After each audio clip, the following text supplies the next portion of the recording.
வணக்கம். வாழ்க வளமுடன். முட்டை கிரேவி வித்தியாசமாக செய்யலாம். அதுக்கு வெங்காயம், சோம்பு, சீரகம் இதை போட்டு எண்ணெயிலே வதக்கிக்கணும். தக்காளி வதக்கக்கூடாது. இது நல்லா வதக்குனதுக்கப்புறமா மிக்ஸி ஆற வச்சு மிக்ஸி ஜாரில் போட்டுக்கோங்க.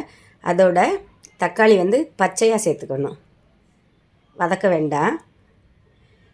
தக்காளி போட்டு அதோட சாம்பார் தூள், கொஞ்சமாக கரம் மசாலா தூள், கஸ்தூரி மேத்தி, லைட்டாக மஞ்சத்தூள் இதையெல்லாம் போட்டு அரைச்சி வச்சுக்கோங்க.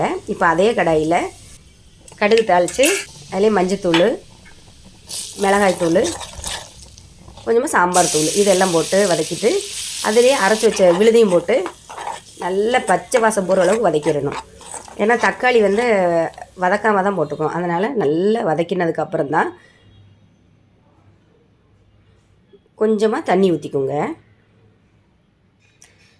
தண்ணி ஊற்றி நல்லா கொதிச்சதுக்கப்புறமா உப்பும் போட்டுக்கோங்க. அதோட இது நல்லா வத்துற அளவுக்கு கொதிக்கணும். இப்போயே உப்பு சேர்த்துக்கோங்க.